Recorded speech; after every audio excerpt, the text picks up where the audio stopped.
Buen día, bienvenidos a todos y todas a este nuevo y segundo episodio. Mi nombre es Daniel y esto es La Posada de los Muertos. Así es, si hay un segundo, por lógica tuvo que haber un primero, así que los invito a escuchar nuestro primer episodio piloto que subimos la semana pasada, hablando de un tema muy interesante de unas chicas holandesas que desaparecieron misteriosamente en Panamá. Si ya lo escucharon, pues pónganse cómodos o sigan haciendo lo que están haciendo, que los acompañaremos y le haremos una muy buena compañía con este capítulo que espero les guste aún más que el anterior. Bueno, pero antes de presentar y darle paso a nuestros ilustres personajes que nos acompañan el día de hoy, quiero compartir una pequeña curiosidad ya que tocamos el tema del primer episodio, y es que cuando lo íbamos a grabar, el día que íbamos a grabar ese capítulo, de hecho íbamos a hacer era una prueba de sonido. Obviamente, como teníamos ya el tema sobre la mesa, le dimos grabar y empezamos a, no sé, hablar y a discutir todo eso, y así fue como salió ese primer episodio. Bueno, nada, solamente quería compartir con ustedes esa pequeña curiosidad. Ahora, sin más demora, nuestro ilustre amigo Duan Camilo. Duan, ¿qué más? ¿Cómo vamos? Muchachos, ¿qué más? ¿Cómo estamos? ¿Todo bien por acá? Bueno, y también nos acompaña nuestro ilustrísimo compañero Juan David Roldán. Juanda, ¿cómo va? Mi compañero, muy buenas tardes a todos. Un psicólogo profesional acá en el podcast de La Posada de los Muertos. Bueno, aquí vamos inclusivos.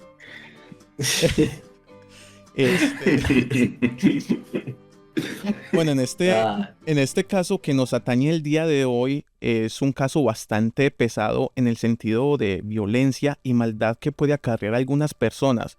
Me gustaría narrarles el suceso para ponerlos en contexto y a partir de ahí discutirlo más abiertamente. Muchos conocen este suceso o este caso como 3 chicos y un martillo.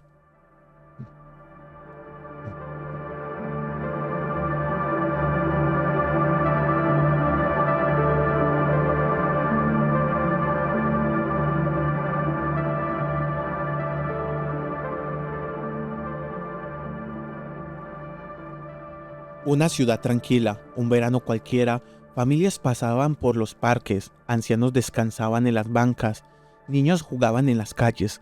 Así era Dnepropetrovsk, Ucrania en 2007. Nadie imaginaba que en cuestión de días el nombre de la ciudad daría la vuelta al mundo por una serie de asesinatos tan crueles y perturbadores que quedarían grabados en la historia del crimen. El 25 de junio de 2007 apareció el primer cuerpo, después vendrían más, ancianos, mujeres, hombres que regresaban del trabajo, incluso niños. Nadie estaba a salvo. Los ataques eran rápidos y brutales y siempre ocurrían en lugares cotidianos, un parque, una calle solitaria, un camino rural.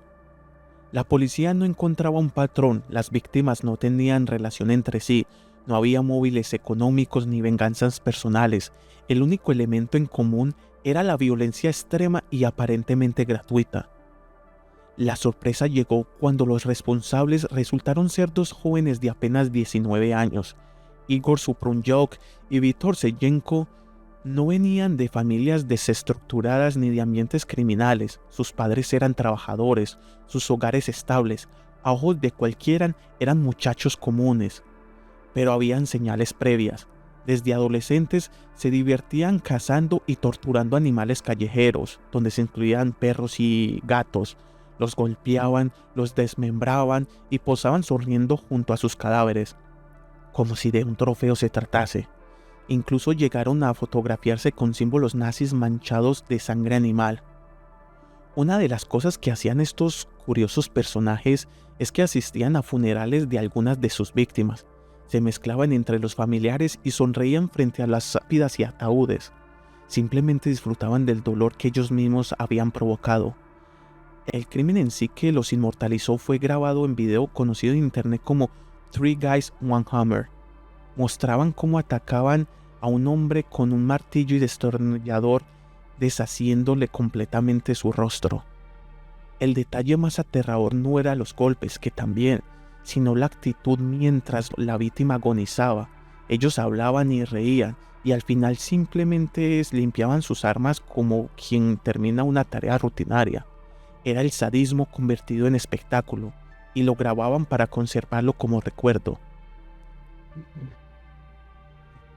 Ese video filtrado en internet hizo que el caso saltara de Ucrania al mundo entero, convirtiéndose en una de las piezas más perturbadoras de la historia del crimen digital. El 23 de julio de 2007 la policía logró detenerlos gracias a un descuido al intentar vender el teléfono celular de una de sus víctimas. El aparato fue rastreado y los condujo directamente a ellos.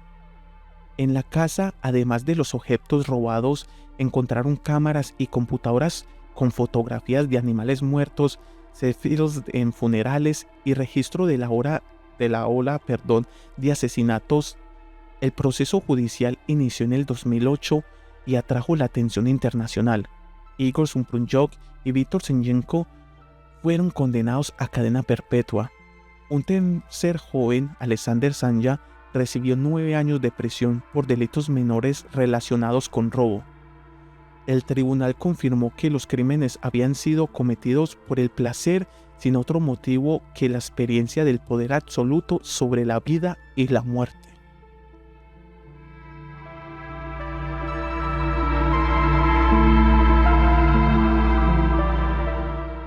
Y bueno, para los que quieren o los que quieran profundizar en este tema, pilas que hay imágenes muy gráficas. Ahora sí, primeras impresiones sobre este caso, Wanda. Bueno, buenas tardes de nuevo a todos, chicos. Muy agradecido a los que se conectan, a los que escuchan este espacio fuera pues de lo que es el programa en sí. Es un caso que de alguna manera, más que todo el tema sensible y todo el tema de las muertes que fueron tan crueles, tan horribles, lo que más me causa impresión es el motivante de estas personas. ¿Qué fue lo que los motivó realmente? ¿Qué había dentro de su entorno? Como para poder decir, mira, vamos a hacer esto en tan pocos días y vamos a causar tanto dolor en un pequeño pueblo, en una pequeña comunidad. Más que todo que no los hayan capturado tan prontamente y que hayan tenido como esa libertad de poder actuar tan frecuentemente. La impresión es desconcertante, más cuando hablamos de las características del video. Yo muy pequeño tuve la oportunidad de ver el video. Dentro de mis curiosidades logré ver el video dentro de esas páginas gore y páginas de pronto dedicadas a otro contenido, y es desconcertante cómo se ríen de la víctima. Todo el tiempo lo torturan con un destornillador y un martillo, y se escucha los quejidos y la respiración muy corta, muy pasiva de la víctima muriéndose, y ellos realmente entre risas. Entonces es muy desconcertante el caso por donde se le mire, y más que todo el tema de que haya sido algo en conjunto, que no haya sido propiciado solamente por una persona. Sí, por ejemplo, yo cuando también estaba viendo la noticia, me encontré porque yo sí no conocía este caso como tal. Simplemente cuando decidimos de qué íbamos a hablar, lo busqué, marica, salían imágenes sin censura y bastante explícitas. Entonces, por eso les decía antes, los que quieran profundizar en el tema, va a haber mucha información. La narración fue muy resumida, pero en sí es el contexto general de todo eso. Pero pilas que sí hay imágenes que son muy, muy sádicas. Bueno, primeras impresiones, Duan.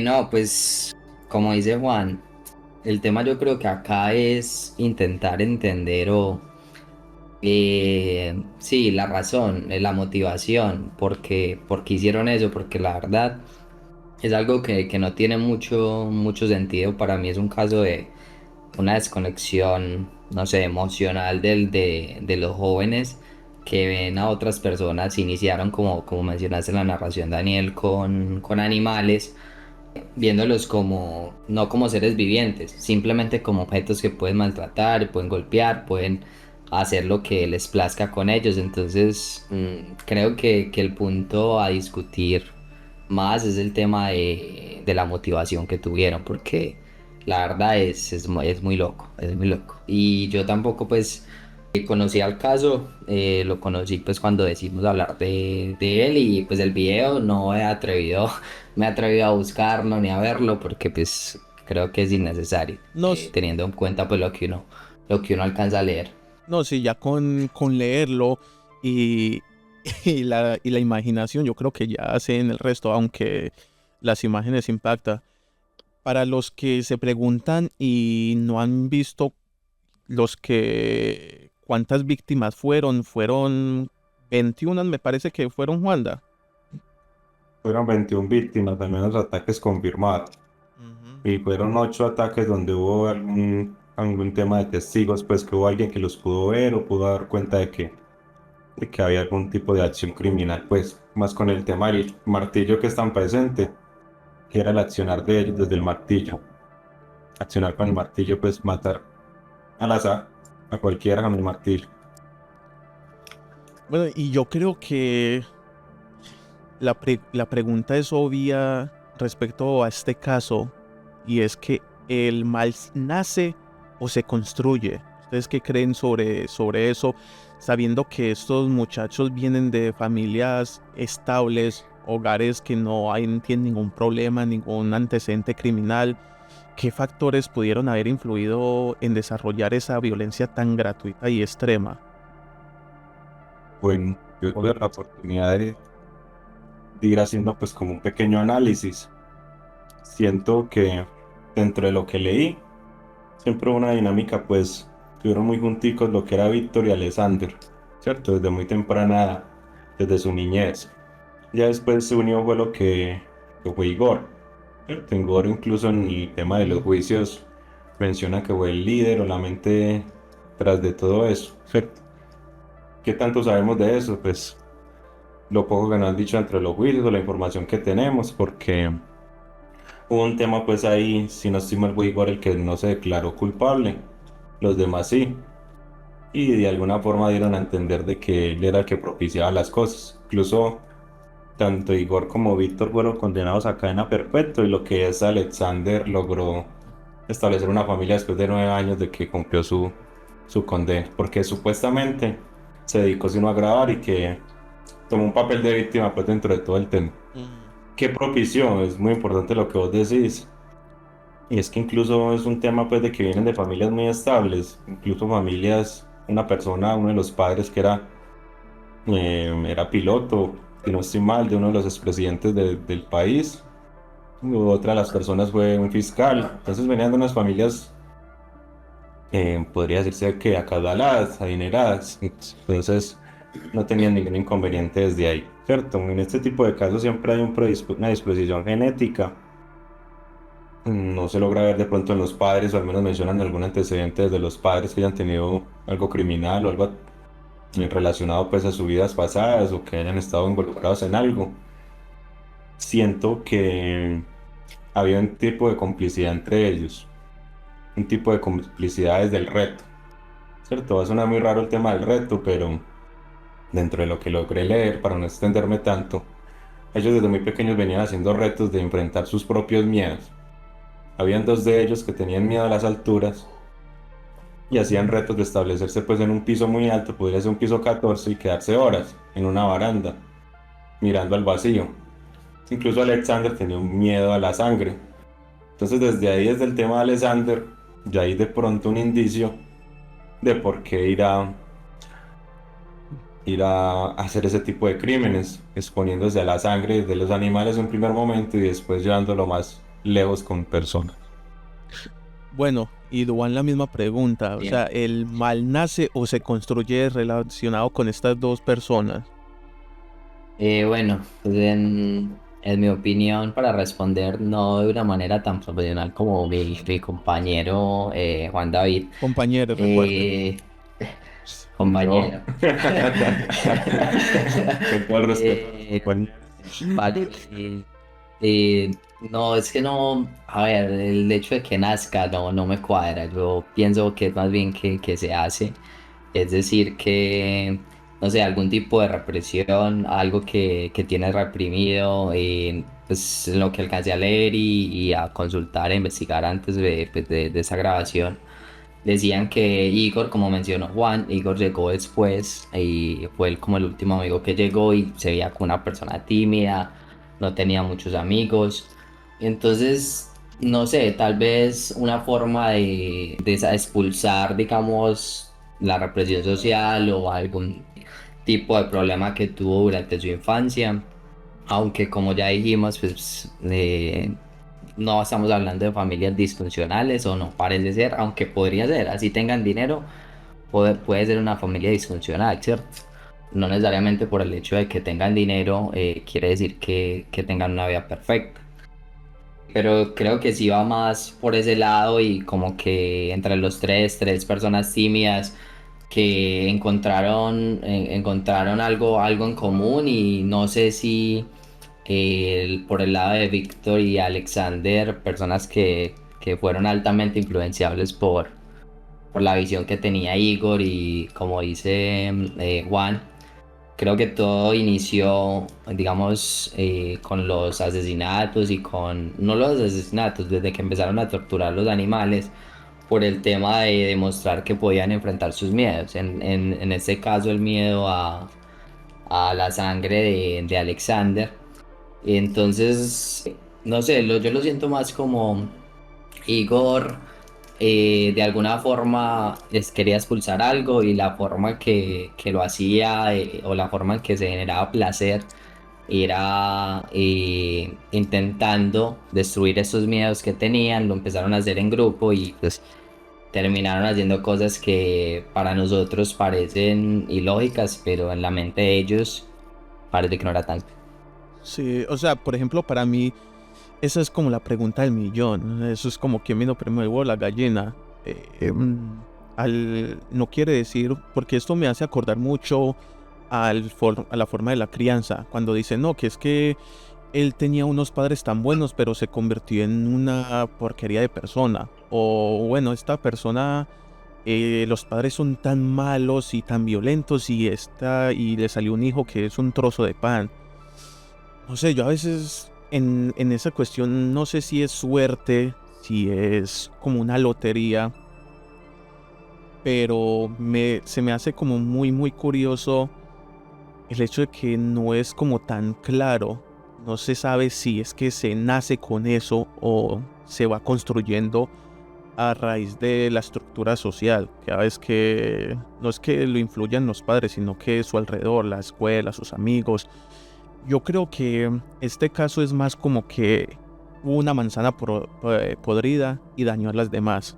Se me hace, aunque todos vinieran de familias, digámoslo así, muy estables, muy estructuradas, creo que uno sí tenía algún tipo de psicopatía que le contagió a los demás. Obviamente cuando tenés 19 años, cuando sos adolescente, sos muy moldeable. Te dejas llevar mucho de tus amigos o de tu entorno y podés cometer muchos errores que en tu sano juicio o por tu cuenta no harías simplemente por pertenecer al grupo. Entonces yo creo que tanto eso tuvo que influir mucho en este caso. También me parece muy curioso el tema de la crueldad en animales. Obviamente cogían perros, gatos de la calle y los torturaban. Eso también es signo o da alguna alerta que de una psicopatía. Yo creería que sí, porque pues no me parece que sea un comportamiento de una persona, digamos, dentro de los términos normal y el hecho de que, bueno, lo que alcancé a leer yo es que llegaron a un punto donde se cansaron, ya no los satisfacía el tema de los animales y empezaron a llevarlo a algo más grande. Y ahí cuando empezaron los asesinatos y todo ese tema, pues. Sí, hay algo importante ahí y, y hay que mencionar unos aspectos que van al caso. Entonces, cuando estaban buscando uno de los sospechosos, estaban buscando un signo fascista, ¿cierto? Por no mencionar acá que ya todos sabemos a qué se refiere, ¿cierto? Lo tenían en uno de sus antebrazos. Y obviamente desde la evidencia, desde una casa abandonada que se menciona en el caso, que también era marcada con este tipo de símbolos, había una persona de pronto, creo que era Igor, que estaba muy permeado por ese tipo de ideas, ¿cierto? Estaba de pronto desde el fanatismo, desde ese tipo de, mm, de proceder, ¿cierto? De ese tipo de grupos que existieron en ese entonces y que obviamente en el territorio ucraniano, así hayan pasado los años, todavía tiene incidencia ese tipo de ideología, ¿cierto? Así hayan sido atacados o no hayan sido directamente pues de la región. Entonces ahí ya hay una predisposición. Y hay algo muy curioso, y es que cuando les hicieron todas las pruebas psicológicas, cuando ellos fueron capturados, ninguna de esas pruebas arrojó algún indicio de psicopatía o de que tuvieran algún tipo de trastorno. Entonces, es donde yo mencionaba ahorita que había algún tipo de reto, algo que los movilizaba, de estar midiéndose todo el tiempo a qué podían hacer socialmente. Eso define más que todo un trastorno de personalidad antisocial, que es más dado a ir contra la norma, una predisposición a ir contra la norma, de ver cuánto podemos hacerle daño a otros, así sea una comunidad, ir contra eso, ¿cierto? Hay un motivante ahí de ir contra eso y lo que define como tal el trastorno. Entonces ahí entra de nuevo el tema genético, entra de nuevo el tema del entorno, la experiencia, hay un tema de pronto hasta del cerebro, ¿cierto? Si hay un desbalance químico dentro del mismo cerebro también puede motivar a alguno de ellos y ahí volvemos a la idea de que uno de ellos motiva a los demás, puede ser probablemente Igor, para cometer ese tipo de fechoría. Pero yo les, Ahí, perdón, Duan, que le pise ahí dale. la palabra, que me pareció muy curioso lo que dijo Juanda, de en que cuando le hicieron el examen y no probaron que tenía ningún tipo de psicopatía, ¿hasta dónde entonces se puede dejar llevar una persona simplemente por reto? Porque si vos no tenés ese tipo de psicopatía, si no disfrutas de hacerle daño, o seas un, no sé, antisocial o narcisista o lo que sea, por muy, no sé, o sea, por muy, no sé cómo ponerlo en palabras, el sentimiento de una persona por muy dada pertenecer en el grupo pueda llegar a ese tal extremo. O sea, si vos no tenés ninguna psicopatía, si vos sos normal, entre comillas, ¿qué tanto podés hacer por, por cuestión de retos? Me parece muy loco eso de que una persona, como le decía, normal puede hacer ese tipo de cosas sin tener ningún trastorno. Hay un datico importante, ¿cierto? A recordar, y es de que una de las exnovias menciona de que tenían un plan de ejecutar 40 personas, ¿cierto? Eso queda ahí como no sé si quedó en el aire dentro de los testimonios o realmente se confirmó, ¿cierto? Y también hubo otro testimonio de uno de los compañeros, de no sé qué tan confirmado también esté, de que había algún tipo de contacto de uno de ellos con alguien de esas páginas Gore o Deep Webs, donde acumulaban videos de ese tipo, ¿cierto? Videos de asesinatos, videos de violaciones y demás, y que de pronto estaban ahí como había algún tipo de complicidad con él, sea por dinero, por simple morbo de hacer ese tipo de contenido, ¿cierto? Algo que nunca confirmaron, ni siquiera dieron a entender, creo que Igor lo negó, pero ahí se vuelve y se menciona el tema del reto, ¿cierto? Nosotros tres estamos aliados, vamos a medirnos hasta dónde llegamos. ¿A razón de qué? Simplemente disfrutarlo, de ver qué hacemos o qué logramos. ¿Sí? No, pero ¿no creen que de pronto un diagnóstico errado en cuestión? Porque es que una persona que no tenga ningún tipo de psicopatía sí puede llegar a generar tanto mal. Eh, sí, yo también iba por ese lado. Quería mencionar ahora que, pues, digamos que la prueba, aunque no diera ese diagnóstico de psicopatía, no sabemos qué tan precisa fue, ¿cierto? Que eso es otro tema, porque los comportamientos que uno puede ver, pues sobre todo en Igor y en Víctor, que fueron pues los dos que fueron condenados a cadena perpetua, son comportamientos que fácilmente se puede relacionar con personas a través de la historia y que son psicópatas y asesinos seriales. Hay otro tema que quería mencionar, me voy a devolver un poquito y al tema que nos preguntaban y ahorita y si nace o se hace. Hay otra cosa que me parece importante cuando Juan mencionó el tema del fascismo, que se volvió a mencionar ahora, y es que había un dato, no sé si ustedes lo tienen por ahí en su radar, pero Igor nació el 20 de abril. El 20 de abril nació, bueno, ¿Cierto, líder? exacto, lo podemos mencionar, ¿cierto? Hitler. Sí. Entonces, también desde ahí como que empezó a tener esos comportamientos, según leí yo, leía muchos libros de esta persona y ustedes saben que en su momento en el tema de la Segunda Guerra Mundial fue un racismo puro y Hitler quería acabar con los judíos. En este caso, Igor, no sé, los comportamientos que demostraba y lo que uno puede leer es que sentía que él podía ser superior a ciertas personas porque los ataques eran a mujeres, a ancianos, a personas ebrias. Entonces es algo ahí que quería también como mencionar porque considero que puede ser importante como para entender qué pudo haber motivado. Ya lo de Alexander y lo de Víctor, sigo estando por el lado de que fueron influenciados por Igor. Ok, ok. O sea, sí es como antes había dicho, o sea, que pudo haber una manzana podrida que terminó de dañar las otras. Yo opino que de pronto no era tanto así, ¿cierto? Porque hay evidencia, pues, desde los videos que lo disfrutaban todos, ¿cierto? Lo disfrutaban todos desde la risa, desde la tortura.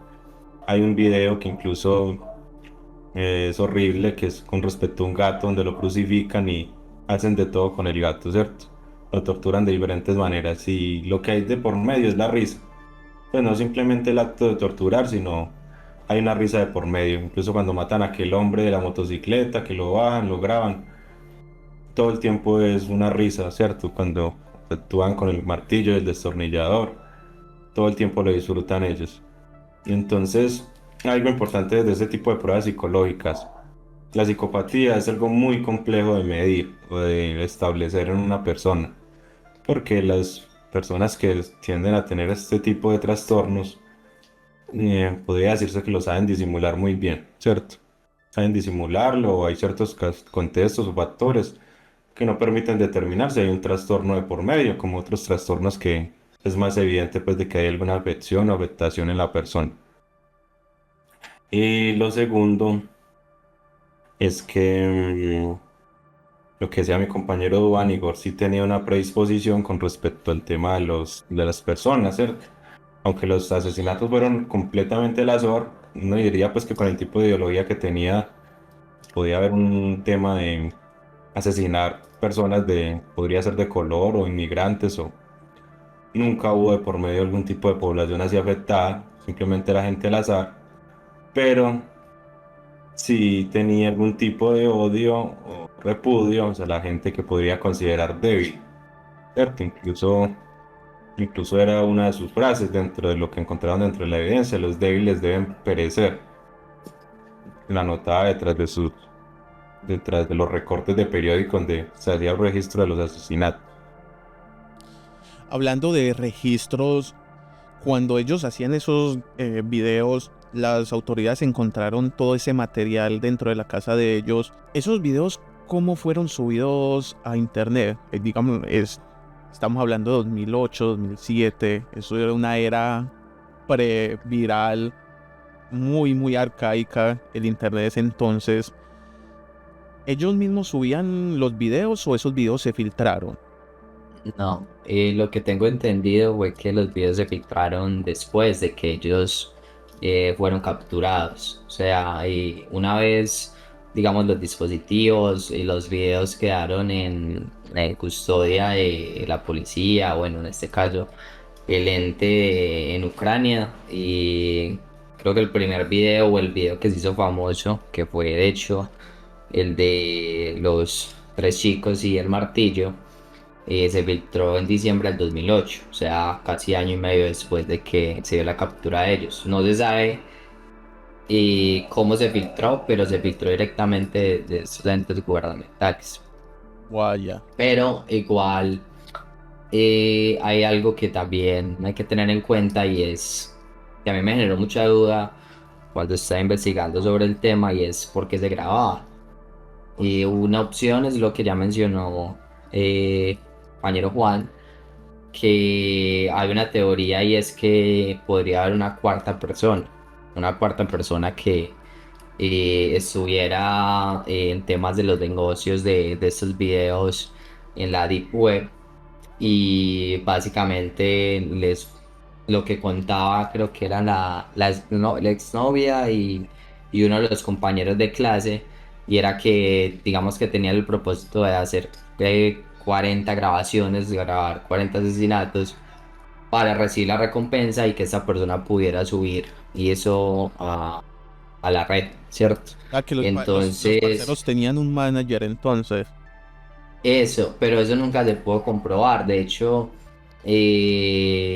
a pesar de que estaban las versiones de estos testigos, en ningún momento pues como que se capturó a ninguna persona y ellos todos lo desmintieron.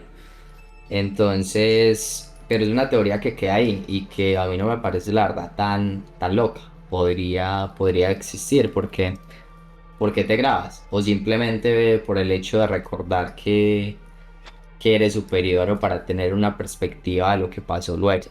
Es algo que también me genera muchas, digamos, inquietudes. No, sí, es como los asesinos en serie, un trofeo. En muchos casos Es- ellos recolectan ya sea una parte del cuerpo o algún objeto de sus víctimas. A lo mejor el trofeo de estas personas, que también lo hacían con los animales, era grabarlos para recordar, para mantenerlos como un trofeo. Pero sí me parece muy loco que todos esos videos se hayan filtrado un año después de que ellos hayan sido capturados. Igual no sé si ellos, pues, por lo menos a mí cuando estaba viendo el tema y estaba leyendo la noticia, no me parecía que ellos buscaran ninguna notariedad. Como les digo, eso es antes de volverse viral, de todos esos términos, El boom del el internet. boom del internet, correcto. No creo que ellos estuviesen como queriendo llamar la atención, sino alimentando su instinto más primitivo respecto a los asesinatos y hacer los videos, no tanto como para subirlos a internet para que la gente los pudieran ver y dentro de eso admirar su trabajo dentro de lo que cabe.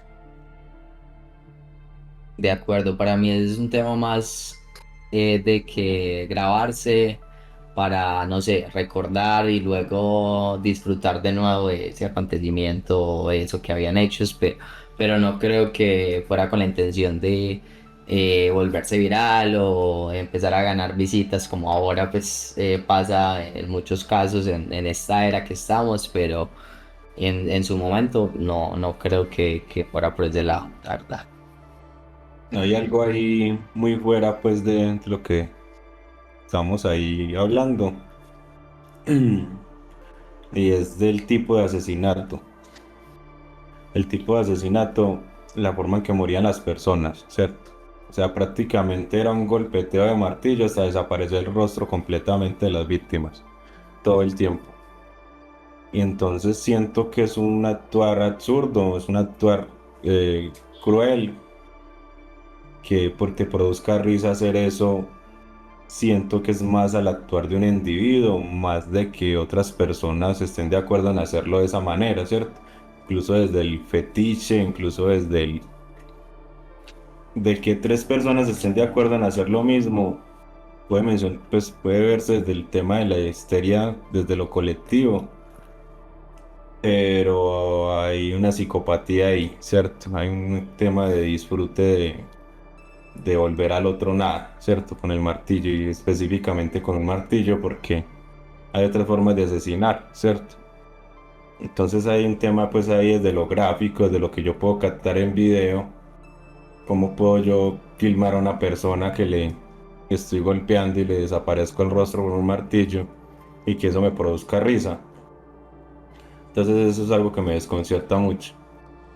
Pero el tema del internet como tal, ¿ustedes creen que el internet o esos videos que fueron subidos, que se hizo tan popular en ese tiempo, ayuda más como a exponer la verdad o alimentar más el morbo?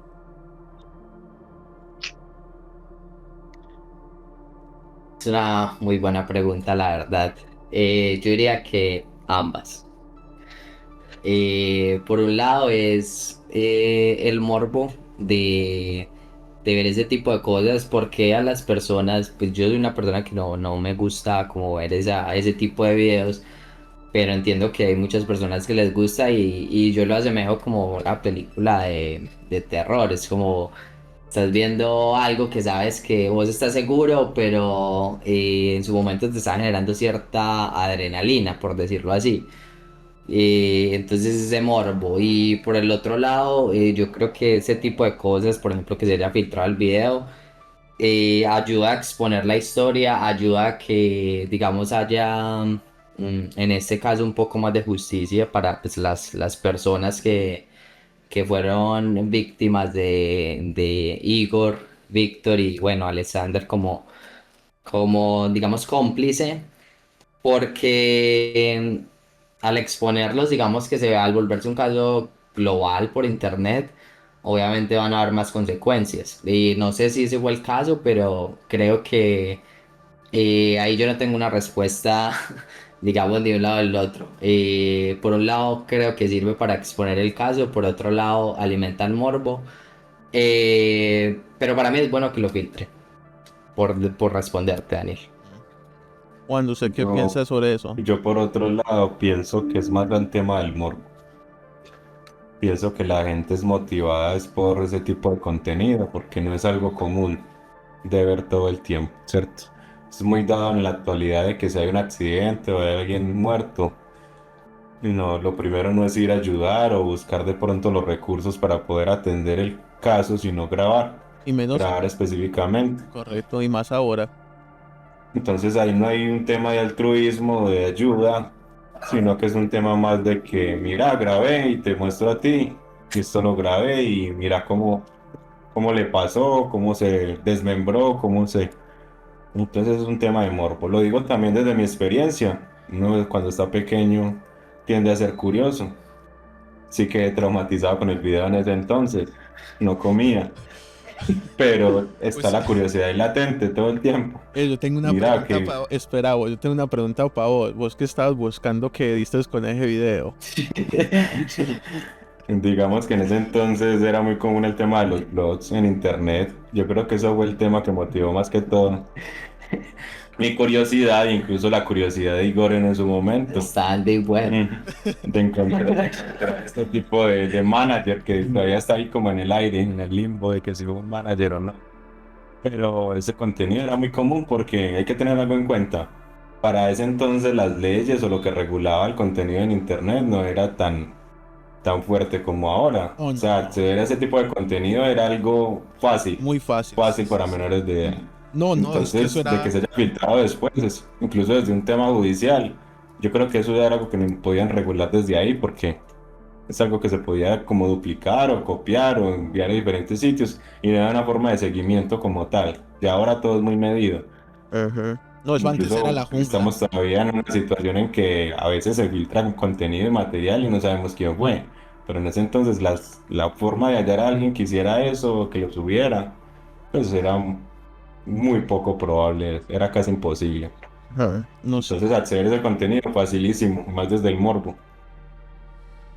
Me convenciste, Juan. No, ahora con lo que dice Juan estoy totalmente de acuerdo. Es verdad, es puro morbo. Ahora está indeciso, pero es la realidad, sí. Y, No. y a veces yo no había pensado tanto por el lado de la víctima o los familiares. No está bien que se den ese tipo de filtraciones. No.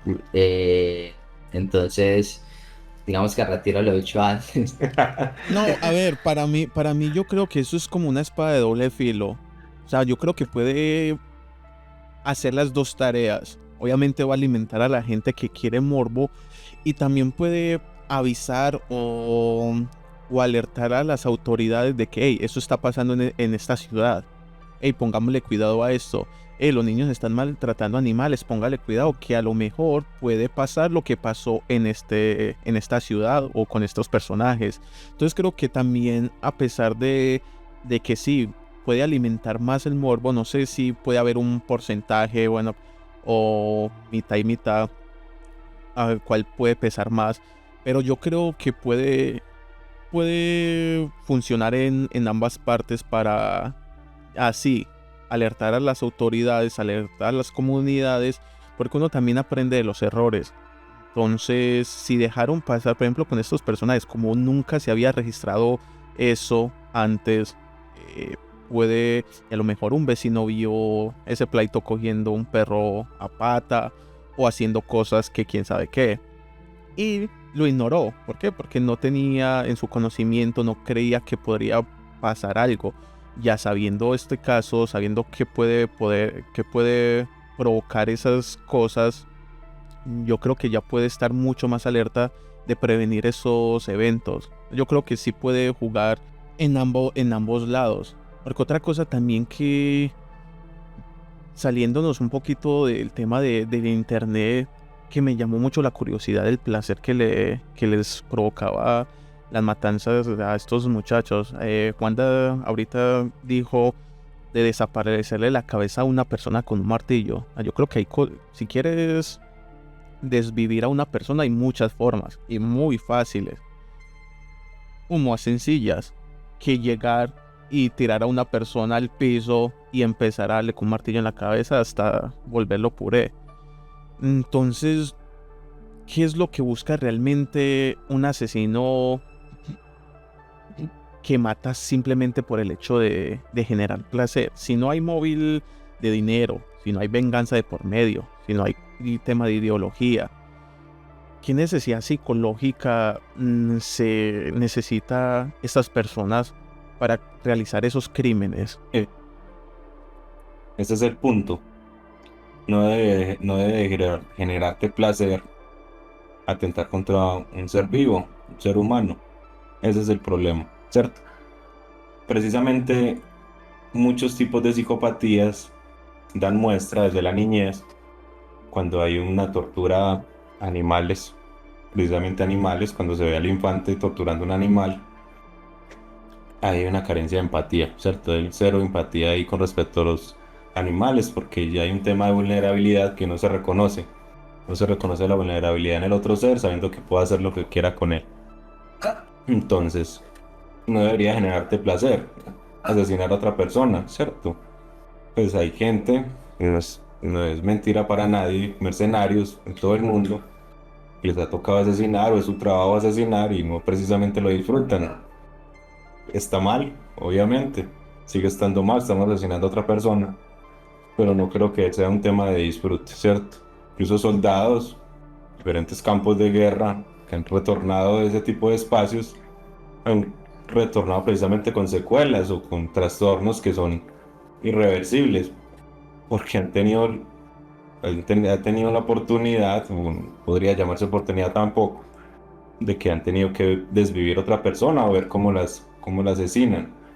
Entonces, de que estas personas disfruten, incluso en el video de aquel señor que es el video más viral en ese entonces o todavía, no lo matan al instante, lo golpean, ¿cierto?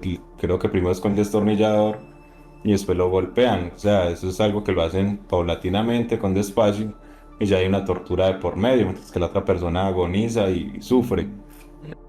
Entonces, no debería haber un placer ahí de por medio, ¿cierto? Eso ya es lo que establece lo malo, ya establece el trastorno, establece que todo está por muy mal camino. ¿Duan quiere agregar algo sobre ese punto? No mucho, o sea, yo pienso básicamente, como dice Juan, ahí tiene que haber un trastorno porque no es normal que una persona disfrute de ese tipo de cosas. Una, como mencioné al principio, desconexión o vacío emocional donde prácticamente no te llena nada, que tienes que llegar a ese punto. Y empiezas con animales que desde ahí está mal, porque igual es un ser viviente, para mí una persona que antes, ahora, en el futuro que maltrate un animal, puede convertirse fácilmente en un asesino serial en el futuro. Sí, ¿Por porque qué? Porque estás... ¿cuántas veces eh, o cuántos casos no hemos visto eso en asesinos en serie? Ese es exacto, como es que... el tópico. Exacto, como que empiezan ahí, ya ahí ya no les deja dar placer y continúan, pero es un vacío, sí, un trastorno que le genera ese vacío emocional y que hace que disfruten de esas cosas que la verdad no tienen ningún sentido si digamos que no estás ¿cómo se dice? Estás como, o sea, no estás loco, por decirlo así. Eso está Yo, Estás cuerdo. yo siento que hubo un tema de negligencias de la crianza con estos chicos. o sea, mucha Ellos se libertad. mantenían muy juntos. Mucha libertad por parte de los padres, cuidadores o personas pues, representativas en ese entonces.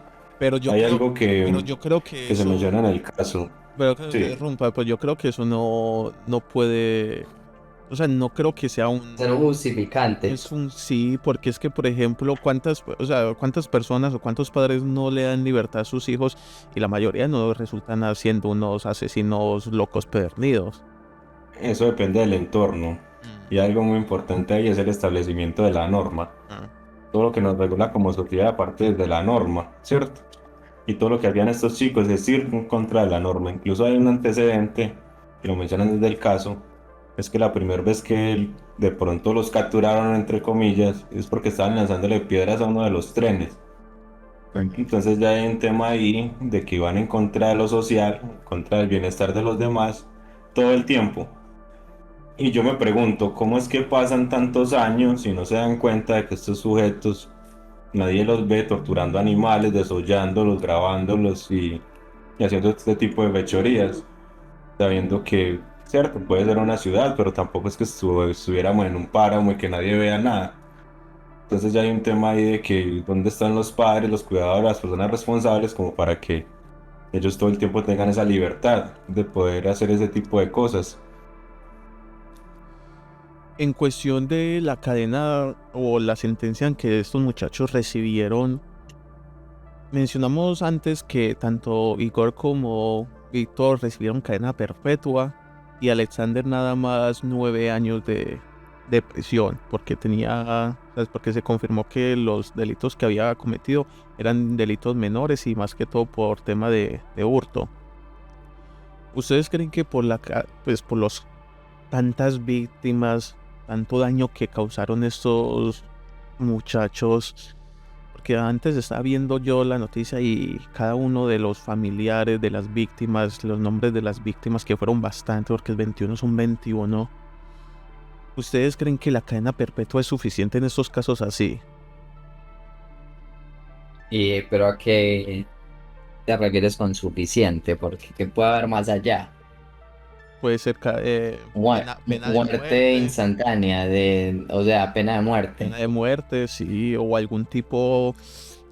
¿Qué castigo se le puede dar a este tipo de personas? ¿O ustedes creen que en la reinserción también, o sea, Siento que, siento que Alexander fueron muy complacientes, ¿cierto? Hay una complicidad ahí y hay un tema de que Alexander, si no estaba muy de acuerdo, podía denunciar mm, ese tipo de actos. Hubo buen tiempo para decirlo, para hacerlo, una complicidad. Todo se estableció ahí como si fuera el único que grabara o lo obligaran a grabar y creo que los tres tuvieron que ver mucho en todo porque el tiempo. Callar también es delito, qué pena, Daniel, callar también es delito. El tema ahí es algo que de pronto no hemos hablado y pudo haber sido por miedo, porque digamos lo que hemos mencionado de Igor, si Alexander sabía que le podía hacer ese tipo de cosas, bueno, tanto Igor y Víctor a otras personas, pues también miedo a hablar o a decir algo porque te hagan algo a ti, ¿no?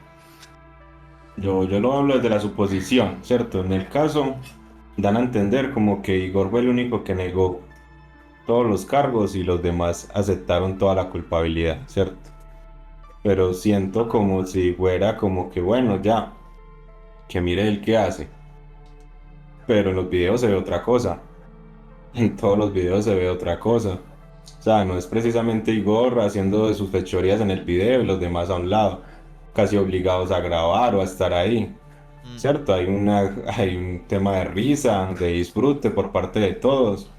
Y no es precisamente como que el que se ríe o disfruta esté obligado a estar en la situación. Entonces siento que fueron muy complacientes con Alexander. Incluso es hasta irónico que él tenga una familia y esté casado en esos momentos, esté llevando una vida normal. Después de que cumplió los 9 años, y 9 años es muy poco para usted ser cómplice de este tipo de cosas. Sí, porque estamos hablando que fueron 9 años, eso fue en el 2008, o sea, en el 2017 salió libre.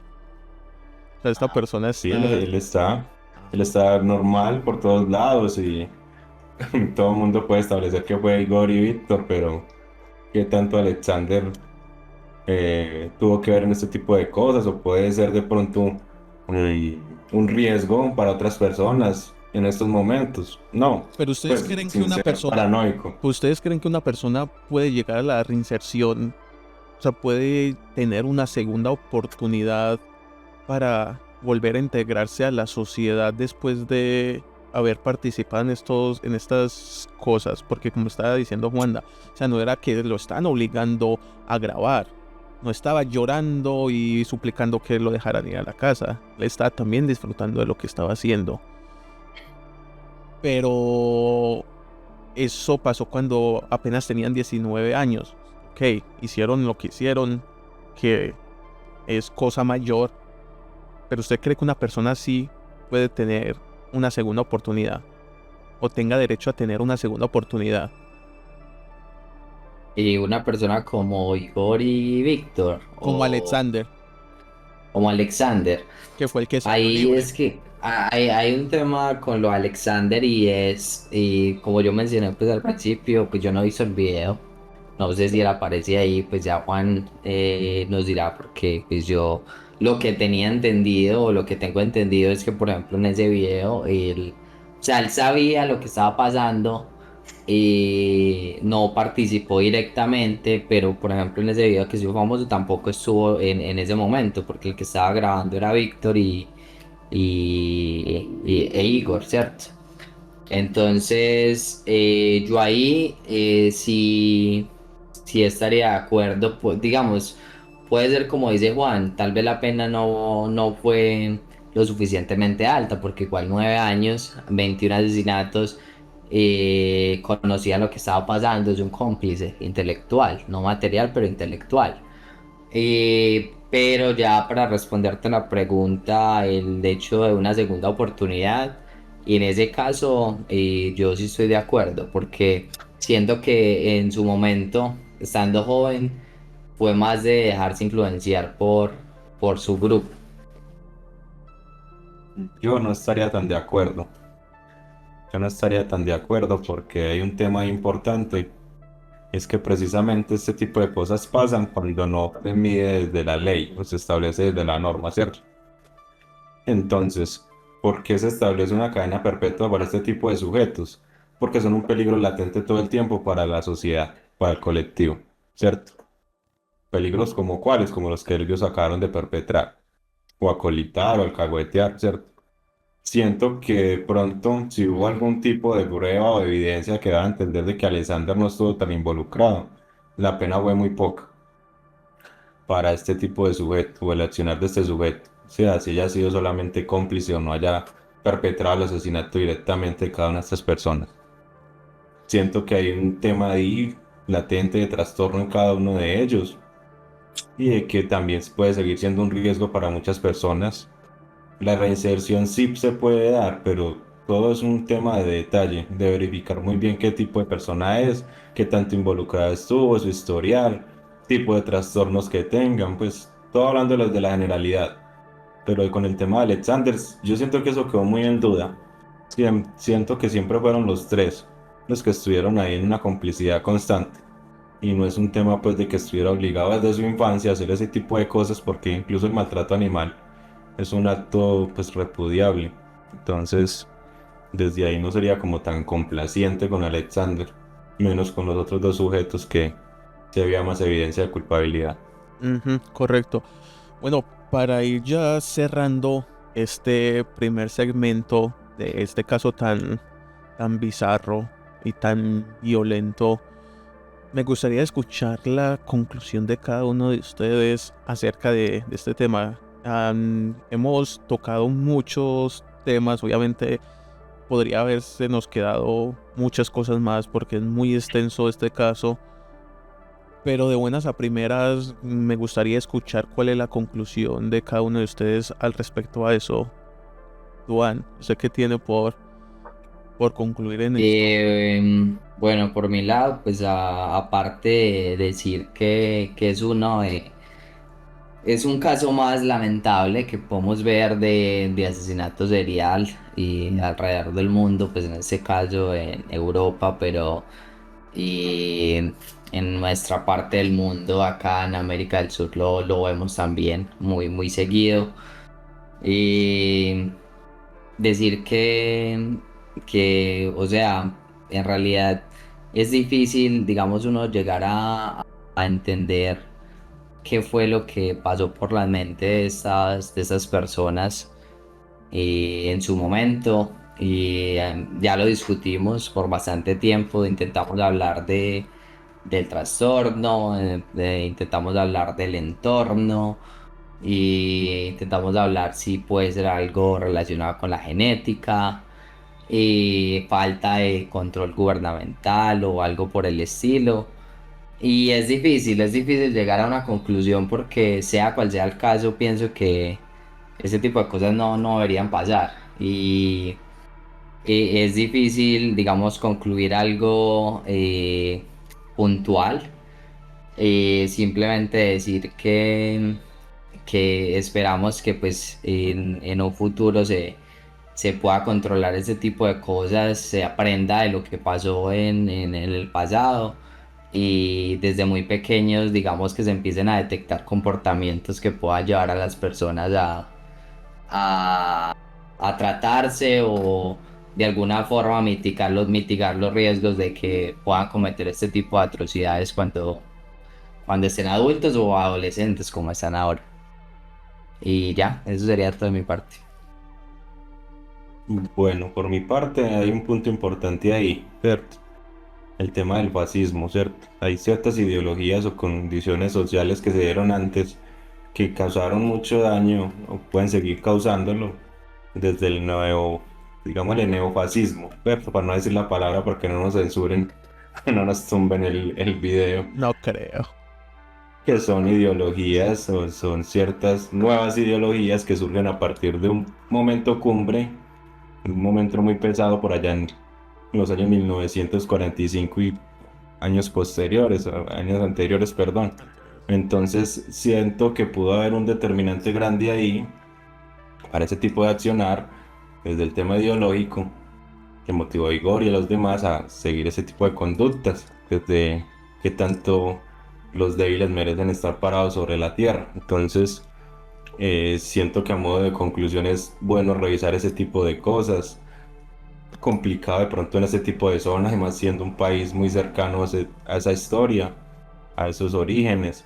Entonces, muy delicado eso. Siento que faltó más, como decía mi compañero Duval, más control por parte de las autoridades. Eh, Creo que con el primer asesinato que hubieron tantos testigos, creo que fue una niña llamada Natalia, que la mataron, que iba en una scooter.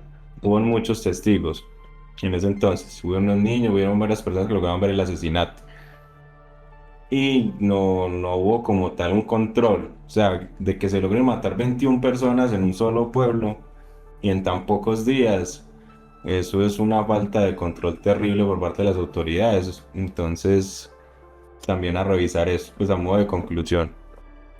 Y por último, pues mirar muy bien, eh, mirar muy bien como que tanto a nosotros nos genera algún placer ese tipo de contenido, porque eso es una constante hoy en día todavía, ¿cierto?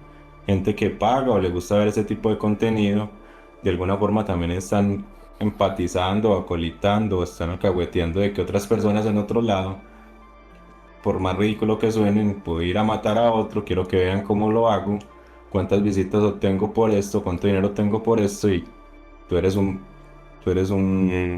usuario más, una persona que ve ese tipo de contenido. Entonces, ahí el tema de la culpabilidad también entra a ser colectiva, porque no es solamente el actor del asesino. Ya por mi parte, o sea, siempre que hablamos de estos casos, siempre me sabía mal y no paro de pensar en, no tanto en las víctimas, sino en los familiares de las víctimas. Yo creo que pasar por eso, de que unos culecagados hayan matado brutalmente a un miembro de mi familia y todo eso, creo que a nadie le sería de buen gusto. Entonces o sea, no paro de pensar en las víctimas que las hayan afectado tanto. En el caso de ellos dos, también me pasa algo muy curioso de que, por lo menos dentro de lo que cabe, pagaron por lo que hicieron. Al menos no fue como el caso que tratamos en el episodio anterior, que hubo un asesinato o una tragedia y hasta la fecha de hoy no se sabe quién es o no hay nadie responsable de eso. Entonces, por lo menos aquí alguien sí está cumpliendo por lo que hicieron, y también en que cuando estamos hablando de de la educación, del entorno en el que está su familia, hablamos que la familia era una familia estructural y todo eso. Inclusive yo hasta le debatía a Juanda que eso a veces era una lotería, de que un hijo le puede salir bien, o sea, bueno o malo. Los padres pueden ser bien, o sea, tratarlos bien o Malos mal. también. O sea, sí, o sea, en eso no hay, digamos así, una fórmula certera para la crianza de los hijos. Pero yo creo que sí hay un factor muy importante, que es la educación y de quién se deja influenciar sus hijos. Yo creo que como padres, o sea, yo no sé, obviamente ninguno de acá somos padres, no tenemos esa experiencia, pero yo creo que los padres deberían ser más presentes, deben estar ahí más involucrados en la vida de sus hijos, en saber con quién se relaciona, qué sus pensamientos, cuáles son sus ideologías. Porque un niño de 15, 16, inclusive hasta de 20 años, un adolescente, puede ya tener establecidas sus ideologías. En esa parte del mundo, pues ya sabemos las ideologías que pueden haber, y uno como padre es decir, o informarlos, vea, esto es lo que pasó, esto no es así, o llevarlos por una vertiente más educativa y ser como un faro para ellos, porque a esas edades es un lienzo en blanco, o sea, son personas muy influenciables que nada más con el mencao, el libro ese, o cualquier persona que le endulce el oído, pueden adaptar esas costumbres o esas ideologías. Entonces, como padres, creo que sí pudiese haber faltado eso, o sea, ser padres más presentes, estar ahí no solo como, porque padre no es aquel que simplemente les dé un techo, la comida y les dé dinero para que estén bien. O sea, es estar ahí presente para ellos, estar ahí para cuando tenga dudas, para cuando se sientan perdidos, porque como adolescentes estamos buscando eso. Están buscando es un norte que los guíe para hacer para lo que quieren ser. O sea, de entrar y ser parte de una sociedad. Entonces esa es mi conclusión. Obviamente esperemos que el próximo episodio, no sé si, o sea, tenemos un par de temas ahí. Creo que le vamos a dar un descanso porque hasta ahora todo ha sido de mucha muerte, diría yo. Eh, pero Y explícito. muy explícito, sí, ya creo que tendríamos que darle un respiro. Y como un respiro, vamos a pasar al siguiente segmento, que es las noticias. van a haber unas noticias muy interesantes para cambiar de tercio, para orear todo este mal sabor. Y bueno, vamos para la primera noticia. La tecnología ya puede restaurar funciones cerebrales en enfermedades como el Parkinson y está comenzando a mostrar potencial para mejorar la memoria. La profesora Francesca Morgan de la Universidad de St. George de Londres ha observado el impacto de la estimulación cerebral profunda, también conocida como el ECP, en sus pacientes. La idea principal de esto es que existen técnicas que pueden estimular el cerebro con estimulación eléctrica. Ya se ha usado para tratamientos en enfermedades neurológicas y se investiga que también puede darse uso para mejorar la memoria. Para los que se preguntan qué es la estimulación cerebral profunda, también conocida como el SP, es una cirugía donde se implanta un dispositivo bajo la piel que envía señales de impulsos eléctricos. Para que se den un poquito la idea, funciona básicamente como el marcapaso cerebral. Se usa principalmente para enfermedades o tratamientos como el Parkinson y también ayuda cuando la medicina no puede controlar estos síntomas. La mejoría es realmente sorprendente y también funcional, mejorando los temblores, la rigidez, la lentitud en los movimientos y la posibilidad de dependencia y ansiedad en estudios, obviamente. Todo eso me recuerda mucho a los chips de Elon Musk. Ok. No, Sí, Neuralink, ¿cómo se llama? Neuralink, sí. Justamente, cuando estaba leyendo esa noticia, justamente eso estaba pensando. Sí, exacto. Pero, o sea, yo creo que estamos entrando en la era de upgrade humano. O sea, yo creo que estamos creando, porque también, o sea, muy bueno y muy noble que se hagan esos estudios para aliviar dolencias y enfermedades tan degenerativas y sufridas como el Parkinson. Pero ¿no creen que estamos con este tipo de tecnología y estos tipos de avances que estamos entrando en una era de sí, de upgrade humano? Androides. No, no tanto androides, pero como mejorando Bio. al humano. Creo que viva Android. Yo creo que viva androides como tal. No, podría decirse de que, pues obviamente estamos en una época muy, muy temprano. A veces pienso de que vamos tan acelerados que no podría ser tan temprano. De que hay un modificamiento del ser humano como para dar ciertas predisposiciones desde la motricidad, desde la memoria. No sé si más adelante desde lo visual, ¿cierto? ¿Cierto? Hay muchas cositas por ahí. Obviamente nosotros tenemos el imaginario de los androides o bioandroides desde el tema de ciencia ficción, pero aquí desde el área médica pues se puede ver de que hay un tema de disposición a bioandroides.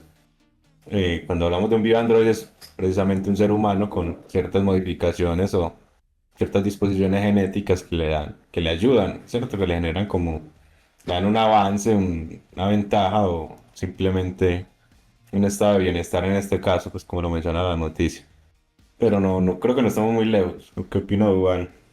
No, y el tema de todos esos avances tecnológicos, siempre hay que verlos de los dos lados. O sea, como por un lado te puede ayudar, al final se pueden terminar construyendo, no sé, soldados, ese tipo de cosas. Todavía estamos lejos de ahí, pero como todo en la tecnología, se puede usar para lo bueno o se puede hacer para lo malo. Depende de las regulaciones, dependen de las compañías que lo estén trabajando. Es que eso también abre un melón. Pero, hola. No, que eso también abre un melón muy grande. O sea, que Sí, claro, pero es imposible estar o sea, desde mi perspectiva es muy difícil estar en contra de eso, es algo que igual va a pasar. El tema es cómo nos adaptamos a eso y cómo lo controlamos, pero ¿qué va a pasar? Va a pasar. no, porque ¿qué pasa si solo los ricos pueden mejorar su cerebro? Por poner un ejemplo. Y seguramente es en las fases iniciales de lo que va a pasar. Solamente va a ser para personas que tengan la capacidad adquisitiva conseguir los materiales o lo que se necesita para construir ese tipo de cosas. Pero así pasa con muchas cosas actuales, en medicinas que son caras, que solamente tienen acceso a las personas que tienen la capacidad económica. Ahí como menciono, o sea, es un tema que para mí es inevitable. Obviamente va a traer sus problemas, pero espero que más que problemas traiga muchos beneficios, porque el tema de que se pueda solucionar, sean personas ricas, sean personas no tan ricas, el tema del Parkinson con las señales eléctricas, el Alzheimer, bueno, no sé si el Alzheimer lo mencionaste ahí, Sí, pero sí. ese tipo de condiciones al final es algo que está contribuyendo por el bienestar de toda la sociedad. Inicialmente puede que sea para un grupo selecto, pero eventualmente debería convertirse en algo que se expanda para toda la población. Pues yo pienso que siempre ha sido así, ¿no? Ujú. Que siempre ha sido primeras fases con personas más acaudaladas y estamos en un mundo capitalista, después pasa a los medios productivos como cualquier... Mejor que las prueben ellos. Bueno, Sí, como también, cualquier novedad. porque es que, o sea, es muy curioso, a ver, si haciéndole una pregunta, ustedes teniendo un tipo de dolencia, ustedes se pondrían, o sea, se harían este tratamiento, porque antes Duan estaba mencionando con lo de Neuralink. Neuralink no deja de ser también algo parecido que se instala al cerebro, pero viendo cómo estamos en el momento y en el momento en el que estamos, de que todo está súper Monitorizado, ok. monitorizado, perdón, de ponerte una red, de ponerte algo que te monitorice, que no me salen las palabras hoy, directamente dentro del cerebro, yo creo que es algo muy invasivo. ¿Ustedes lo harían? Yo desde mi lado, si eso va a implicar un beneficio en mi bienestar, lo haría sin problema. Por ejemplo, yo lo Creo que haría. es un balance, perdón Juan, es un balance. Obviamente, digamos que, como dices, ya digamos que mucha información que usamos o muchos de los dispositivos que usamos ya tienen la trazabilidad de nuestro día a día, ¿cierto? Mm. Pero es el balance, es decir, si, bueno, al final estoy compartiendo un poco más, algo más íntimo de mi información, pero yo estoy obteniendo un beneficio que ayuda a mi bienestar, yo sí lo haría. Mm. Bueno. Por ejemplo, una enfermedad como el Alzheimer, que es una enfermedad degenerativa. Creo que una persona en tema pues de crisis optaría por eso. Cierto, por ver anuncios cada 5 minutos de Elon Musk, pero dentro de tu cabeza. Uy, no, no se las crea, no las crea, se los ponen ahí. Pequeño YouTube ahí mental.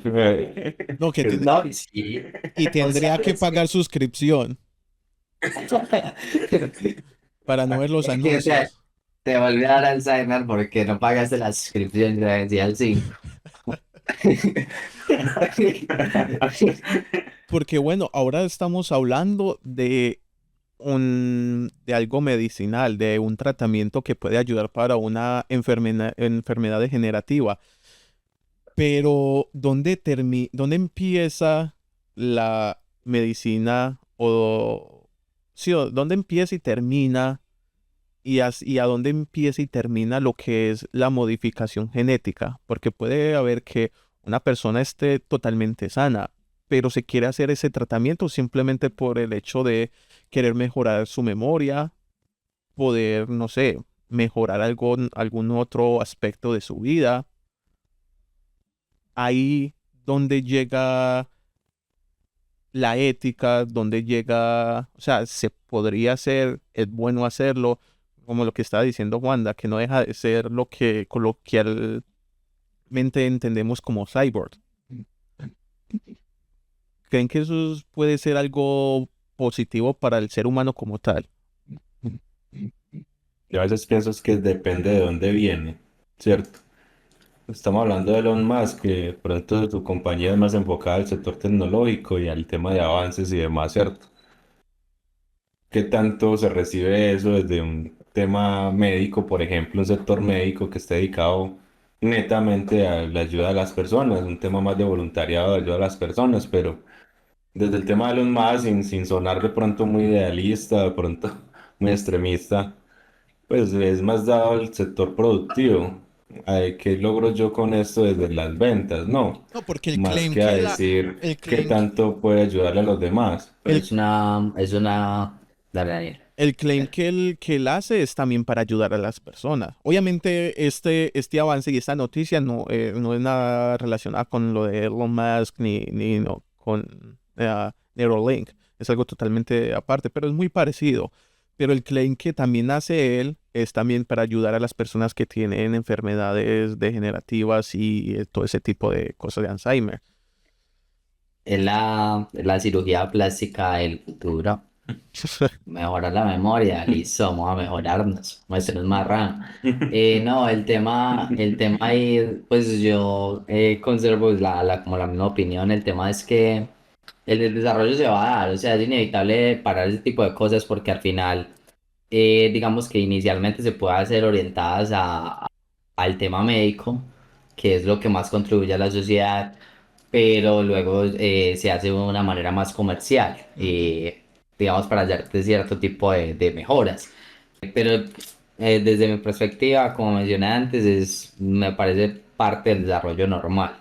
Y no sé qué tanto alcanzaremos a ver nosotros, pero ahí depende mucho, como mencioné antes, regulaciones y el control que haya de parte de las compañías que trabajan en este tipo de Y cosas. es que a eso voy. ¿Qué tanto vamos a ver nosotros? Creo que vamos a ver mucho. Vamos muy acelerados desde la era 2000.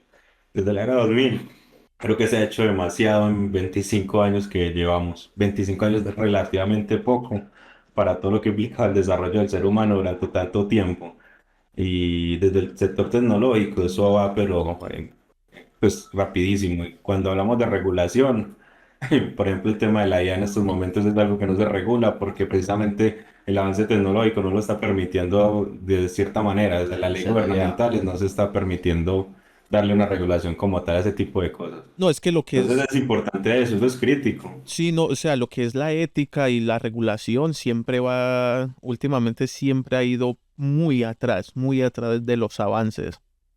Porque hay cosas que, por ejemplo, lo de la inteligencia artificial, hace cuánto dio el boom.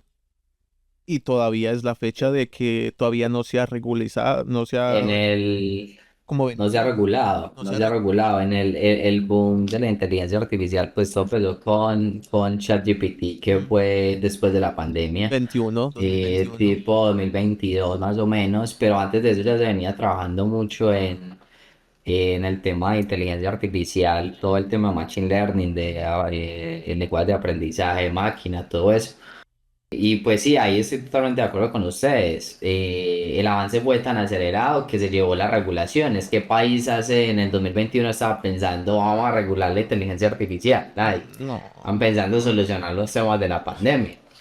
claro. Y de un momento a otro salió el boom y seguramente es algo en lo que está trabajando, pero yo digo que eso es un aprendizaje también. Y es como dice Juan, ahora por ejemplo con el tema de la inteligencia artificial, los avances tecnológicos van a ser no incrementales, sino exponenciales. Es decir, se van a hacer mucho más rápido. ¿Por qué? Porque la inteligencia artificial te hace ser mucho más productivo. Antes nosotros, si queríamos, no sé si se recuerda nuestros tiempos de colegio, uno iba a hacer una consulta lo más básico del mundo, ir a Google y mirar y no era como que simplemente llegó y copio y pego, o bueno, si era muy vago de pronto sí, pero tenías que hacer algo de trabajo, ¿cierto? Ahorita Y antes ahorita era me con puedes, Encarta también. antes, perdón, no te escuché. Que antes era con Encarta también, que no era ni Ah, siquiera sí, Word. antes sin internet en carta Ajá. o hasta en libros, es que nosotros también nos tocó consultar en libros. Y ahora, ¿qué pasa? Ahora le preguntas, le pones resolver, pues digamos, un problema matemático a la inteligencia artificial y te lo resuelve paso a paso y te dice qué es lo que está haciendo. Mm. Entonces, todo se va volviendo mucho más acelerado y eso hace que la curva sea totalmente exponencial. No sé, como les dije ahora, yo todavía no estoy seguro de que vayamos a llegar digamos, a los cyborg o a los androides tan, tan cerca, pero de que llegaremos, llegaremos. No, eso es inevitable y la verdad, a ver, eso ya es gusto personal. A mí sí me gustaría algo, porque imagine usted tener un ChatGPT dentro de la cabeza. ¿Cómo queda uno? Obviamente que era la pregunta que yo les hacía antes. O sea, ¿ustedes prefieren sacrificar un poquito de privacidad por bienestar? Yo en ese caso, yo, Yo o sea, sí. porque también uno que tiene para esconder, uno es un matado. No, marica, porque es que Igor tenía mucho que esconder. no, bueno, ese tipo de personas tienen mucho que esconder, pero uno que tiene que esconder. Entonces, pues, o sea, da igual en cierto punto. Obviamente uno no quiere que se metan intrusivamente en sus cosas. Uno también valora la privacidad. Pero si me ponen una cosa de esas, de que pueda recordar palabra por palabra el libro que me acabo de leer, ¿dónde firmo? Obviamente sí. Sí, aunque yo pienso que vamos a llegar a un punto donde al final aprender, por ejemplo, eso, ese tipo de cosas como que aprenderme un libro palabra por palabra ya no va a servir de nada. Sí va a entender, porque los problemas que vamos a tener van a ser mucho más complejos que eso. Y ahí es el tema, por ejemplo, de la inteligencia artificial, que es un tema amplio que podemos hablar, de hecho, en otro podcast, en otro episodio, todavía no llega, porque al final es algo automatizado que depende de un entrenamiento y una base de datos que lo entrena. Bueno, sí. Bueno, la siguiente noticia va muy a la mano de esta, que obviamente cuando las estaba viendo las dos, creo que fue coincidencia, pero, pero van muy, muy de la mano.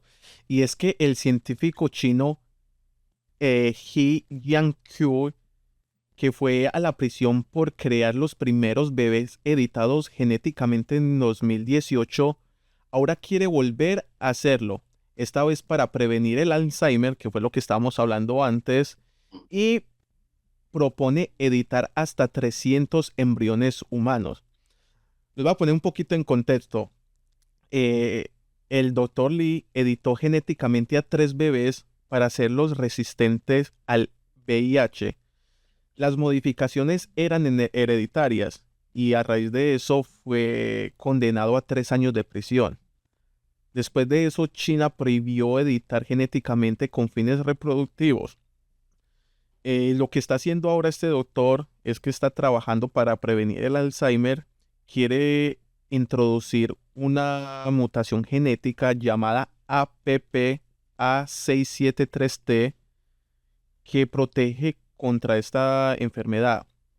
Planea hacer prueba en ratones, monos y luego en humanos. También quiere realizar ensayos en Sudáfrica. Obviamente todos sabemos por qué. Porque allá las leyes son mucho más flexibles a- en ese tema como tal. Esta persona ha recibido y ha recaudado unos 7 millones de dólares y está buscando llegar a 10 millones más. En total unos 17 millones de dólares. Y asegura que ha recibido o sea, sumas interesantes con inversionistas internacionales. Como les decía yo antes, o sea, este tema está muy, muy enlazado a lo que estábamos hablando antes y ni siquiera lo habíamos, o sea, planeado ni nada de eso. Creo, o sea, que fue curioso, o sea, casualidad, pero no deja de generar el mismo debate en la genética, en tener bebés a la carta, porque es que es prácticamente, o sea, lo mismo. ¿Hasta qué punto estamos luchando con una enfermedad y hasta qué punto estamos empezando a generar bebés a la carta? Como que, bueno, no, yo quiero que mi hijo no sea alérgico a Oh, y esto, azul. que tenga este tipo de pelo, de ojos, que sea de esta piel. Me Ahí, recuerda cierta organización de 1900 que por ahí la mencionaba. Tenía ocho. exposiciones con su comunidad. Entonces, o sea, con este avance, ¿ustedes creen que estamos cercanos a eso también? O sea, no decimos que pronto porque, porque ahora, como le decíamos antes, estamos muy pronto y lo que decía Duan es verdad. Es muy pronto para decir que ya estamos en enero, pero creen que un poco más adelante esto va a ser inevitable. Van a haber bebés a diseño. ¿Qué tanto, qué tanto nos falta para que el ser humano deje de serlo y se convierta en un producto? Esa es la pregunta. Pues No, a modo de respuesta también. yo creo que ya estamos ahí. Es que nosotros no dejamos de ser un producto ahora. Pero digamos, ahora es que aquí ya hablamos del tema, como menciona Daniel, es muy similar. El tema que estamos hablando de algo que puede ser hereditario y directamente la genética. O sea que, digamos, yo modifico a alguien y la línea que viene detrás de esa persona, digamos que va a estar igualmente modificada por el ADN.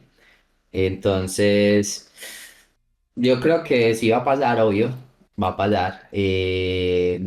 De nuevo, hay formas de verlo. Está el tema de médico, que por ejemplo, ¿quién dice que puede estar mal que se modifique para que deje de existir el VIH o el Alzheimer? O digamos, si vamos un paso más allá, y el tema del cáncer, que es una de las enfermedades que mata más personas en el mundo. Por- Eh, Porque ahí también le voy a agregar algo. Si eso pasa y se evitan todo ese tipo de enfermedades que usted está diciendo, se acaba la mucho población. negocio, se acaba mucho negocio también. Y usted sabe que el negocio farmacéutico y todo eso Es grande, sí. es un negocio que no hablan mucho, pero me atrevería a decir que es el más fuerte a nivel global. Sí, claro, porque nosotros no tenemos una medicina preventiva, nosotros tenemos una medicina que nos ayuda después de que ya sucedió la enfermedad, en lugar de ser diferente, y es básicamente por eso, por el negocio. Lo que pasa es que, o sea, yo pienso que es parte de la evolución y es parte de la adaptabilidad. Algo va a pasar, van a encontrar nuevas enfermedades. Hace 100 años las personas morían de una gripa, una pandemia tipo la que tuvimos de COVID hace ciertos un par de años. Podía haber matado mucha más gente de la que mató, digamos, durante este periodo. Entonces, considero que es parte de la evolución y al final los seres humanos nos adaptamos y van a haber nuevas enfermedades y van a haber nuevos medicamentos a los que las farmacéuticas van a apuntar para esas enfermedades. Bueno, eso sí es verdad, porque es que mucha gente, y digámoslo así, el debate es, porque eso es eugenesia pura y dura. A nuestro amigo de 1938 estaría encantado con este científico, porque le haría a los bebés como quiera Correcto. sin necesidad de nada de eso. Pero entonces uno de los debates es hasta dónde el científico Lee, el doctor He, perdón, es un pionero o un Frankenstein moderno. Hasta dónde él quiere jugar a ser Dios o ayudar a las personas. ¿Qué tan ético puede ser? La pregunta que mencionabas antes. Ahí está el tema. Sí, es que hay un tema ahí, de pronto, no sé si él lo camuflará con el tema de ser altruista con las personas, pero hay un tema pues de modificación de genes que obviamente por eso le causó cárcel, porque hay una prohibición global de no experimentar con seres humanos, ¿cierto? Entonces, no sé si el tema estético en el mundo en que estamos, qué tanto se pueda regular eso más adelante. Ya no van a apuntar a las enfermedades, sino que van a apuntar a la disposición de la persona de cómo va a ser cuando crezca. Va a ser alto, va a ser fuerte, ciertas características de ojos, ¿cierto? ¿Cierto? Entonces la piel. Entonces hay un tema ahí de eugenesis camuflada, porque obviamente no lo van a decir así, pero que de los bienes productivos sí se va. sí se va a ampliar y van a ver las personas que tienen el dinero como para poder hacerlo y en cantidad. Simplemente por morbo, por simplemente decir, no, así no quiero tener yo, sí quiero tener uno, pero como yo quiero, que salga. 10 pero grandes, musculosos, azules. ¿Ustedes están de acuerdo con eso? O sea, de la eugenesia como tal. Complejo, muy complejo. Por ejemplo, el tema de enfermedades degenerativas, Ah, sí tendría un cierto apoyo. Es como que del lado médico, es que yo creo que ninguno de nosotros estaría, digamos, en contra de esto por el lado médico, pero es que abrirles la puerta, sabemos que después del lado médico van a haber otras cosas. Entonces, la verdad, digamos que en comparación con el tema que mencionábamos ahorita de los chips y eso me parece un poquito incluso más delicado. bueno, eso, digámoslo así, por el lado médico, digámoslo que los dos están de acuerdo con eso. Ahora, si es simplemente algo estético, ¿usted lo haría? No, si es algo estético, no, yo No, no estoy de tampoco acuerdo. estaría de acuerdo porque no, pues va en contra de todos los principios pues, en la forma de concebir al ser humano y cierto que el ser humano nunca se le debe pues, construir o ver como algo perfecto. Pues Ahora, tampoco lo va a hacer con todo ese tipo de modificaciones. Yo considero que parte de la sociedad que somos es que seamos diferentes, pues tanto en lo físico como en la forma de que pensamos y al final si esto se da, pues vamos a ser todos iguales. Eso puede traer incluso más conflictos que digamos beneficios. ahora me voy más allá. Dijimos que enfermedades, mm, todo bien, luz verde. Estético, hasta ahí. Creo que esa sería la línea. Pero que no sea enfermedad, pero sea algo que no va acorde al desarrollo normal. Por poner un ejemplo, que nazca, que saben que van a nacer y que le faltan, por ejemplo, dos dedos o una manito. Intervendrían ahí. Eso no iría por dentro del lado médico. Yo, sí, de nuevo, sí considero que eso va a generar un bienestar, digamos en este caso a un hijo mío, sí lo haría. Ok. Wanda, también. Sí, también, sino que es que eso hay que cogerlo con pinzas porque nosotros nosotros hablamos desde la ignorancia porque pues no somos pioneros en el tema de modificación genética, ¿cierto? Pero desde lo poco que he logrado leer, eso implica otras cosas, pues no es solamente el hecho de que, mira, te vas a ser más fuerte contra el VIH, sino que la persona nace de pronto con otras predisposiciones genéticamente más delicadas, que es como tener una balanza, ¿cierto? Tengo estos pro, me otorgaron estos pro, pero pueden haber otros contra.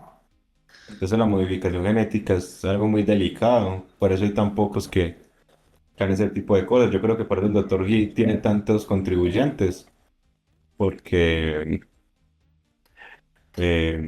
muchas personitas por ahí que no quieren mostrarse mucho, están de acuerdo con ese tipo de cosas, pero el tema genético es muy delicado, muy delicado. El ser humano, pues, es muy delicado de atender o modificar desde ese punto, porque la parte genética es delicadísima, delicadísima, delicadísima. Yo creo que esto, aparte de las noticias que, como les decía antes, les repito, salió de casualidad, pero creo que sería un tema muy interesante que podríamos hacer un capítulo basado en eso, en genética y tecnología, porque es que es un melón muy grande y es un hueso duro de roer que tiene De acuerdo. muchas arestas. Entonces, creo que sí podríamos entrar más en profundidad en un siguiente episodio. Yo con lo que me voy es que, como todo el ser humano, o sea, el humano es capaz de llegar a la grandeza y a la ruina a la vez con lo mismo. Ay, como les decía mucho antes, o sea, es un cuchillo de doble filo. O lo usas como una herramienta y algo servicial para la humanidad, o lo usas para algo realmente macabro y algo sin moral alguna. Entonces, esas fueron las noticias. Ahora vamos ya terminando, vamos organizándonos un poquito para cerrar este segundo episodio, que es nuestro minuto libre. Si quiere, yo empiezo, o no sé si alguien quiera empezar antes dando su recomendación, como le digo, su minuto libre, que ese minuto es para que den una reflexión o hablen de lo que quieran hablar, una recomendación, lo que sea. Pero no sé si alguien quiere empezar, o empiezo yo. Vale, empiece. Bueno, el mío no es tanto como reflexión ni nada de eso. Es simplemente, es otra recomendación de una de las pocas joyitas que hay en Netflix, que me la empecé a ver, fue esta misma semana, sin mal no estoy, que se llama His Her. Está en Netflix. Inclusive la tengo aquí. Es una serie misteriosa que sucede en un pequeño pueblo donde todos los habitantes son sospechosos. Eso es al puro estilo del Cuarto Cerrado. Al ser en un pueblo pequeño, como dice el dicho, pueblo pequeño, infierno grande, ahí es donde se desarrolla todo, todo. Y curiosamente, una gran parte de, de los personajes de la serie tienen relación con las víctimas que pasan. Es cortica, nada más son 6 episodios, obviamente que son un poquito larguitos. A mí me faltan 2 episodios por terminarla. De momento, súper recomendable. Ya hacia lo último ya se me cagan todo, ya hay perdón, pero de momento ha sido una joyita de serie, de esas pocas joyas que hay en Netflix. Entonces esa se la recomiendo. His ¿Cuál es el and nombre? Hers. His and Hers. Ella y yo. His and hers. Ajá. And her. Él y ella. Es, Ok. es buena, se las recomiendo y es relativamente nueva. Si mal no estoy, salió hace como un mes. Entonces, se las recomiendo encarecidamente. Ya después me darán las gracias. Listo, si quieren, entonces yo continúo. También una recomendación. Estaba más orientada como con lo que hablábamos en el tema, pues no sé si ya en estos 2 episodios puedan darse la percepción de que el tema de tecnología me interesa bastante. Hay una serie, seguramente ya la han escuchado, es muy famosa, Black Mirror, en Netflix, bastante crítica para ver lo que podría ser nuestro futuro, orientada al tema de tecnología. Nos muestra más que todo los pros y los contras que puede haber del desarrollo, precisamente que estábamos hablando de los chips o de la edición genética, todo este tipo de cosas. Una serie un poco futurista, pero creo que algún día vamos a llegar a, a ese punto. Entonces, es la recomendación para el día de hoy. Compañere, ¿cuál es su recomendación? Qué falta de respeto.